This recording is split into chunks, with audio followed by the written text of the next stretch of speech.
rambut dia. Dan perempuan ni, anda boleh tahu perempuan ni, dia suka rambut panjang. Sebab apa? Sebab penilaian dia, lelaki suka rambut panjang. Saya tu kadang-kadang perempuan dia rambut panjang, itu perhiasan dia nak putar sana, putar sini, buat kaktus kanan, perhiasan dia.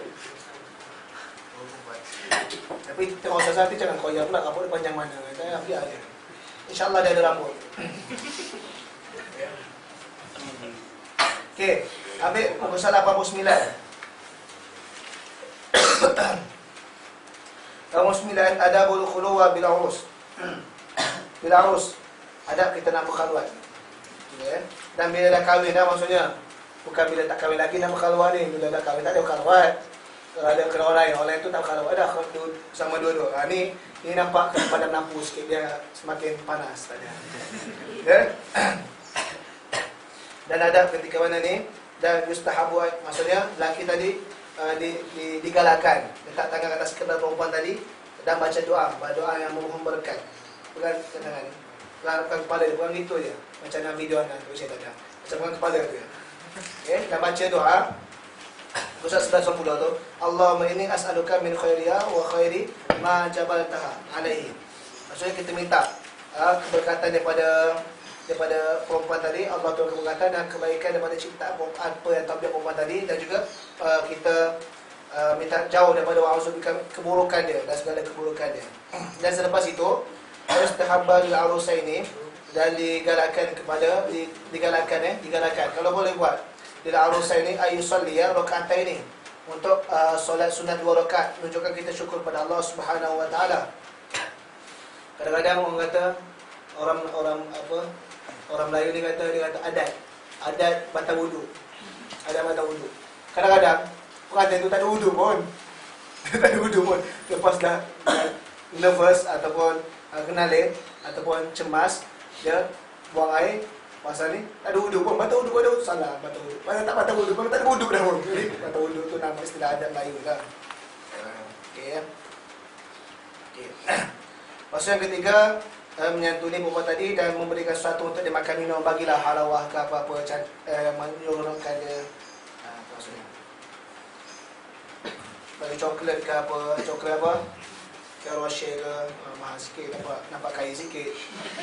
Dia tak ada duit pun tapi dia nampak kaya sikit pun, tak ada kaya lah. Padahal pinjam duit orang tu. Pasal duit ni ada teringat ustaz-ustaz kita ni kadang-kadang wa may yattaqillah ja'al lahu makhraja warzuqhu min haitsu la yahtasib. Kata bila kita bertakwa ni Allah akan bagi rezeki, tak kira. Kadang-kadang colok muka ada duit, padahal duit tu 3-4 hari kita keluarkan, kita terlupa ada duit. Hai sudah tahsin ni. Kadang kita lama sikit kita pinjam jubah kaum kita, ada duit ni padahal duit kaum kita tu kadang-kadang lawak belaka tu. Ni kalau tu sudah tahsin tu Allah akan bagi belaka, itu kita tak sedar. Kadang bukan itu minah sudah tahsin. Kadang tidak berbentuk polis mata-mata. Kadang dari sudut hari ni mudah pula kita boleh berjalan, dapat taksi, dapat ni tak je pula. Tu rezeki kat tu. Sama ada rezeki fulus ataupun kesihatan tu Allah tentukan. Okay? Bila kita menerisku menhasil tasib di belakang, tak semua duit. Rezeki itu macam-macam. Kesihatan, boleh nafas baik sihat, boleh berfikir lebih laju ini. Sebelum ni bodoh belakang, bodoh ya. Dengar masuk hari ni, masuk-masuk nak power gila lah. Maksudnya, pelik idea mana dapat? Rezeki Allah tu bagi rezeki sudut, di sudut idea. Okay? Yang kelima, min adabil mubasyarah, dan ada untuk kita bermubasyarah live. Live ni, live score ni maksudnya kau tendang tu gol. Live kita tengok tu live, tu nama live mubasyarah. Kata secara langsung kata. Tak ada tunda-tunda punya. Maksudnya untuk bersetubuh ni bersama-sama ni al-mula'ibah wal ina wal qubla qabla ayat ya rusau. Okey. Kita bergurau senda, bermain-main tu apa gurau-gurau ke apa. Gurau-gurau ni teknik laki tu mahir lah ke, tak perlu ajar, tak perlu khusus. Tak perlu buat bengkel nak gurau-gurau macam mana. Laki ni dia makruf, dia pakar lah ke. Dan cium-cium dulu, cium dahi ke apa, telinga ke apa dan sebagainya, dan cium bantal lah. Okay? Maksudnya barulah sebelum kita berjimat dengan perempuan tadi. Sebab ini ada perempuan dia lain, macam mana cerita tadi, laki dia nak seks, dia bagi kasih sayang tu untuk seks. Perempuan tu dia bagi seks untuk kasih sayang. Kalau kita just bagi seks terus, tak bagi kasih sayang, dia tak puas. Laki ni bagi seks je, tak dapat sayang, tak boleh pun tak apa, dia puas dah. hadaf utama lelaki seks, perempuan ni adalah kasih sayang. Sebab itu kadang-kadang lihat beza lelaki perempuan antara dua tu lah. Sebab itu antara kena kehidupan ni, bila kehidupan kahwin ni bukan seks mata-mata. Maksudnya apa? Saling tolong-menolong. Itu kadang dah paling terbaik tu. Paling terbaik. Bila kita boleh bantu dia ketika dia sakit, tengah mengandung apa, dia rasa syukur kita. Padahal baru sekali tu je kita bantu. Pasal dia sihat kita tak bantu belaka. Tapi bila dia sakit kita bantu, dia terharu gila. Maksudnya apa? Kadang-kadang lah, maksud beza perempuan ni, dia lain. Dia nak pada kita tolong dia, nak pada kita pujuk dia, itu paling utama. Okay. Ni ada huraian-huraian dia tentang tadi. Okey. Dan nombor 6, kepada adab berjima, berdoa sebelum memasukkan keris timing sari tadi dalam negeri sarung. Okey. Bismillah. Allahumma jabinna syaitan wa janibi syaitan ma razaqtana. So orang kata, Allah tanya, Ustaz, ke nak baca doa ni, sempat baca doa ni? Kau mau ni? Itu orang benar-benar beriman je boleh baca. Jadi dia buat dalam keadaan sedar. Satu soalan dulu sebelum jimat ni, sunat dia sedar, khabar sikit kita ni tengah hubungan ibadah sebenarnya, bukan hubungan seks semata-mata, ibadah. Jadi beribadah ni kita sedar. Jadi kita tahu. Boleh baca doa. Kalau tak baca doa, Ustaz, tak apa, adab sunat je. Kalau tak baca doa, bimbang-bimbang nanti zuriat yang dapat tu senang dipengaruhi oleh syaitan. Dan bimbang-bimbang syaitan dahulu yang masuki isteri kita dulu. Dia ada lagi kalau ikut sebelum kita inzal, sebelum kita pancut tu ada lagi dia kena niat dia. Itu furu lah, tapi baca ni cukup dah. Jadi jangan rasa susah sangat, jangan rasa nak hafal tanpa kat dinding tu. Tapi dah ada dinding. Macam yang tadi sekarang masjid-masjid ni, dia kan baca, kalau Jumaat tu baca surah sejadah dengan surah Al-Insan. Dia tanpa depan tu je. Dia kata, kalau suami isteri tanpa depan tu je. Tak ingat pun boleh baca. Yang ketujuh, harus untuk mendatangi isteri kita tadi dengan bagaimana kaifiyah, macam mana teknik pun, posisi. Ni siapa yang baca buku permata yang hilang, macam-macam posisi tahu. Cari buku tersebut, cari. Maksudnya, selagi mana mendatangi pada faraj dia. Jangan kita mana-mana posisi, sekali masuk ke telinga, tak boleh. Tak boleh. Masuk ke dubur, tak boleh. Masuk ke faraj, itu je, itu duluan. Ada cerita, kadang-kadang cerita. Kadang-kadang benda ni mak cerita benda seronok. Khusus kahwin ni macam-macam cerita. Hantar pergi khusus, tak ada pun ada cerita realiti, cerita lawak. Dia kelak je sepanjang masa. Dia kena laki ni. Siapa ada tunang, dia kenakan dua tu je cerita khusus kahwin ni. Tahap kita azhar, ngaji azhar maka dah. Duduk senyap, cukup dah.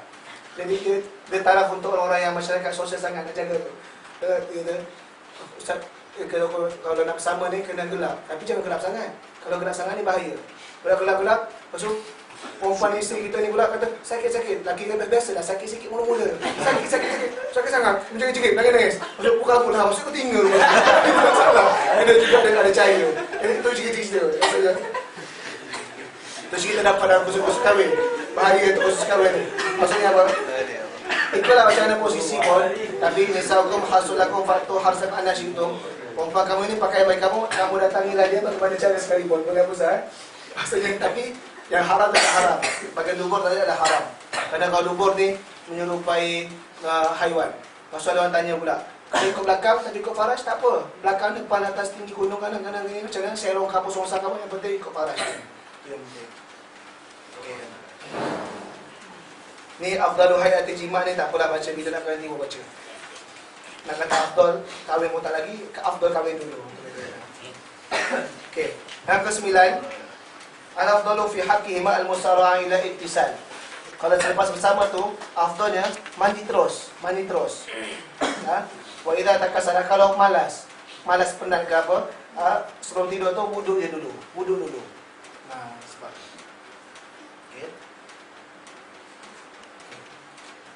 Okey, yang ke-10, yajuzu lil zawjaini ay yaktasila ma'an fi makanin wahidin wa fi ina'in wahidin. Harus bagi suami isteri ni untuk mandi sama-sama. Lepas bersama tu mandi sesama. Dan pada tempat satu dan pada kalau ada kolam yang satu. Jangan asyik-asyik. Walaupun besar, dari mandi besar ni. Mandi sana, mandi sesama, tempat sesama.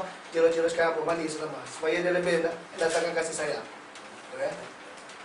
Dalam hadis Nabi pun sebut ni. Kita baca. Okay. Okay. Tuan okay. Anda rasa mungkin sekadar itu cukup dulu anda bacakan tentang walimah urus ni. Tanya orang lain lah, anda pun sebenarnya tak sempat tak bedek sangat. Anda bedek sikit-sikit. Takut anda cakap benda yang anda tak tahu. Jadi masalah juga. Jadi anda rasa yang paling penting dalam walimah urus ni, dalam walimah urus ni, kenduri kahwin ni yang pertama, wajib buat kenduri kahwin. Walaupun sekecil mana pun untuk mengiklankan tadi. Yang kedua, jemputan kahwin tadi wajib untuk kita pergi. Atau dikatakan dalam ni, kalau tengah puasa dan kita boleh untuk buka, teruskan buka. Okey, muka surat 102. Muka surat 102 disebutkan, wa idza du'a ilal walimah, apabila dijemput pergi ke walimah kahwin, maka nasu'iman siyama nafil. Ini adalah puasa sunat. Kalau puasa wajib, sama ada puasa nazar, puasa ganti, puasa Ramadan tu tak ada buat kenduri kahwin tahun Ramadan tak. Pada jimat buat kenduri kahwin tahun Ramadan. Kita datang senyum je. Jadi tak payah bagi makan, tak ada. Kita puasa sunat, wa syaqqa ala sahibit ta'am saumau, dan kalau dia datang dia puasa, tapi menyebabkan tuan rumah tadi payah nak layan dia, nak bagi makan ke payah sebab dia puasa, alim sangat. Jadi after sebenarnya kita buka puasa, kita meraihkan tetamu. Okey, gitu kan, pada hadis Nabi. Dan kalaulah tempat tadi, contoh tempat tadi ada lagu-lagu, adakah wajib kita pergi tidak?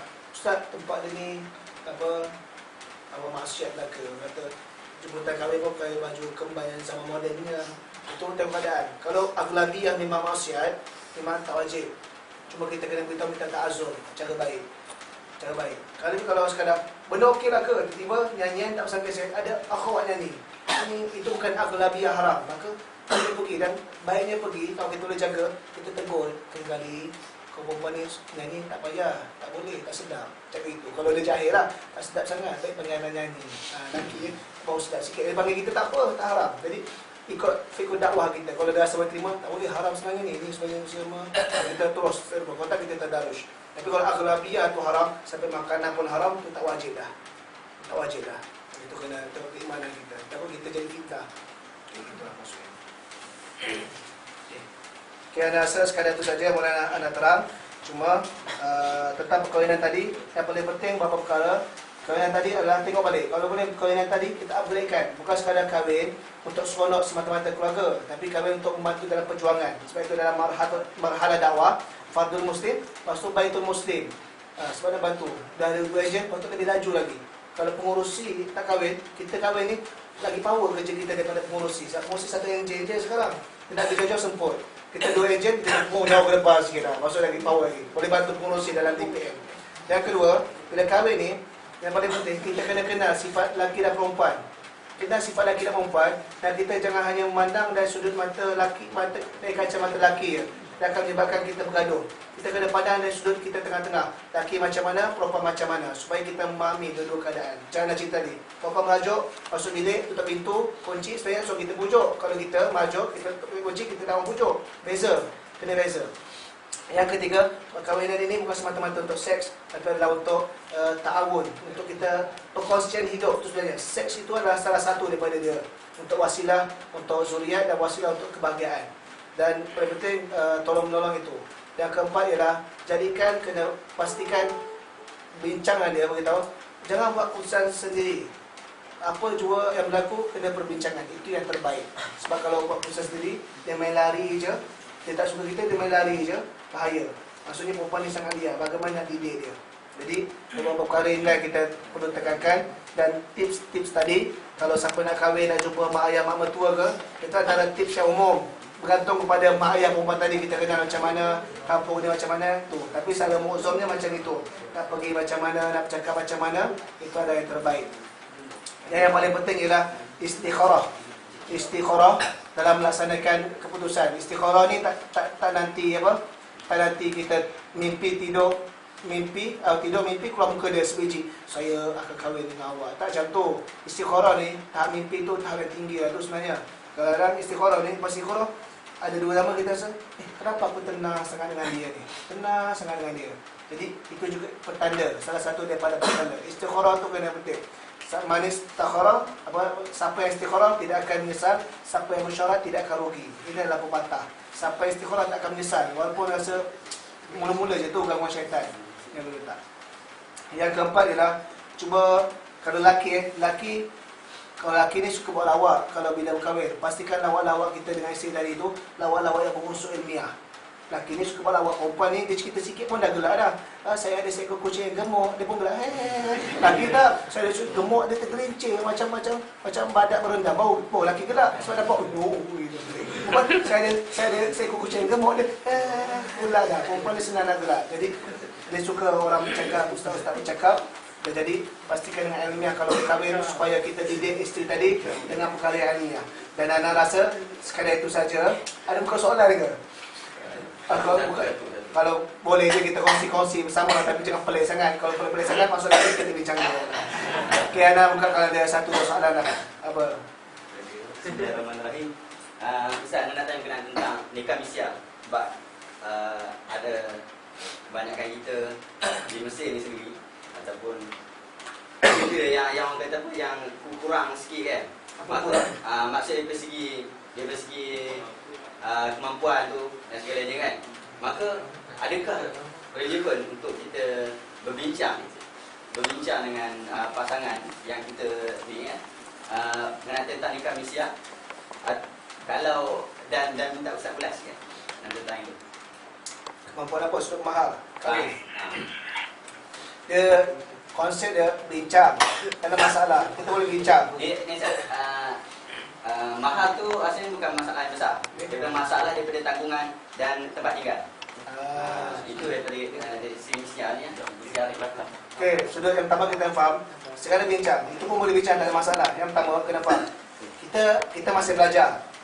Dan kita tidak ada wang tentang untuk sara diri pun kita tak ada. Apatah lagi nak sarana orang. Takkan nak bagi makan batu kari ataupun batu lemak cili api. Batu tak boleh makan. Kalau saya ada kemampuan masak batu lemak cili api, sebab tak boleh.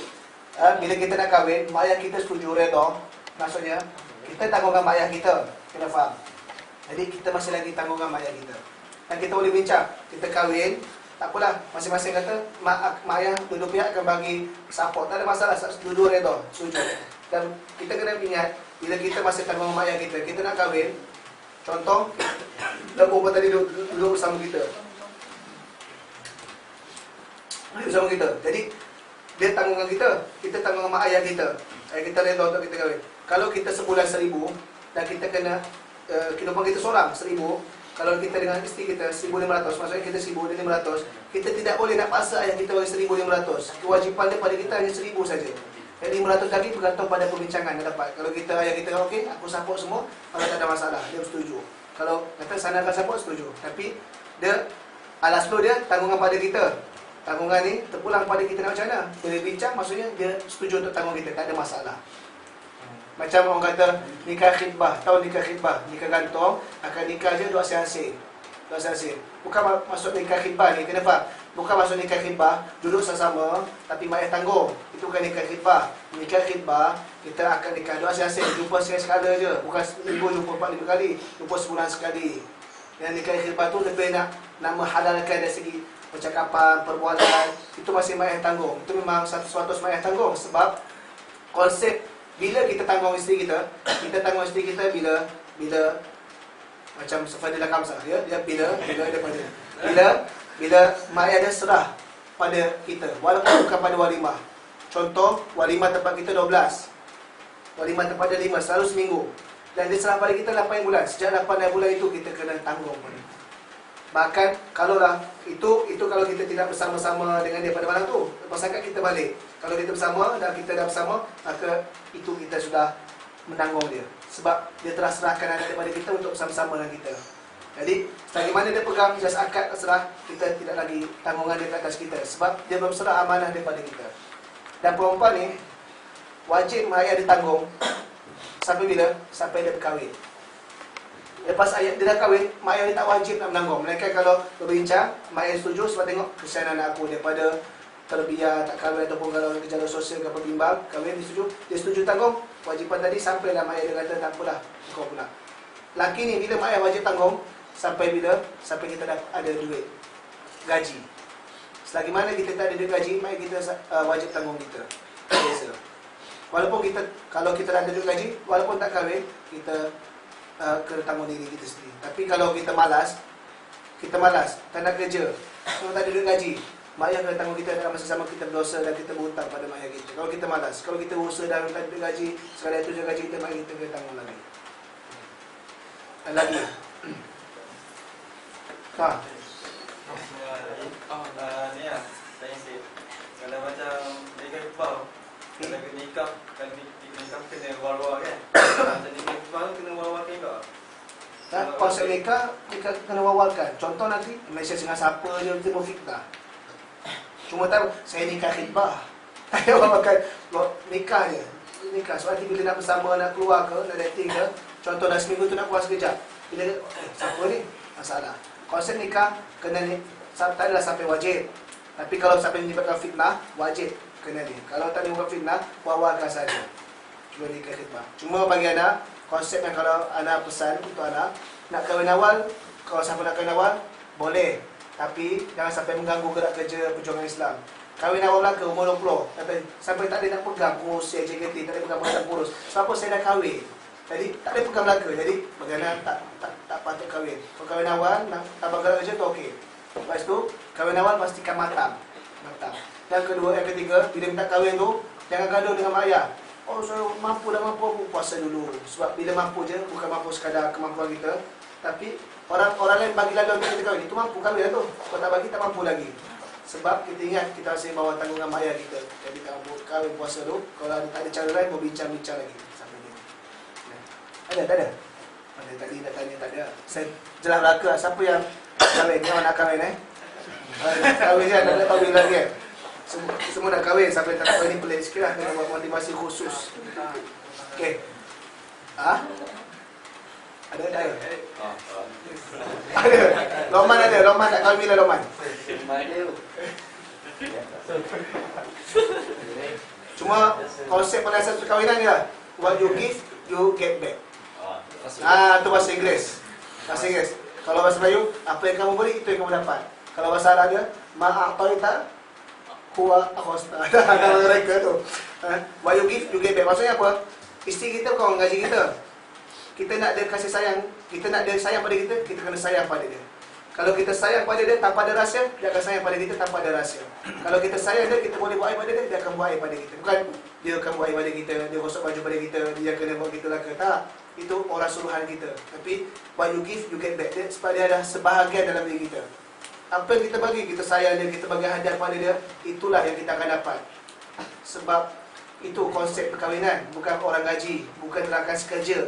Beza, bukan orang gaji, bukan rakan sekerja. What you give, kita nak diri kita paling sayangi, kita paling kena sayang pada dia. Jadi sayang pada dia, insyaAllah dia akan sayang pada kita. What you give, you get back. Tapi kalau kita selalu berhasil pada dia, satu hari nanti dia akan berhasil pada kita. Itu cara dia. Kalau kita marah dia akan marah pada kita. What you give, you get back. Ingat tu ya. Jadi kita nak ni okey, kita bagi dia apa yang okeynya. Dan anak rasa sekadar itu saja, dan boleh dah kot borang dia Muslim ni. Kalau tak isi kita tak. Jadi kalau nak isi 2-3 borang, tanya Baik Muslim tu. Dan rasa sekadar itu saja. Yang mana kurang, yang mana tak tercapai akal tu, anda minta maaf, boleh tanya rujuk pada orang lain pula. Sekadar ini saja masa untuk kita bersama-sama tentang adabul khidbah wa zifaf wa huquqiz zawjaini. Mudah-mudahan apa yang kita pelajari pada hari ini akan kita mendapat manfaat dan akan menjadikan satu panduan hidup selaku orang yang akan melangkah ke alam perkahwinan suatu hari nanti, walaupun jauh lagi. Dan ingatlah, marhalah dakwah fardul muslim, baitul muslim. Baitul muslim bukan benda asing, tapi benda yang dalam bahagian dakwah juga. Jadi anak saya sekadar itu saja. Aku qauli hadza wa astaghfirullah li wa lakum. Wassalamualaikum warahmatullahi wabarakatuh.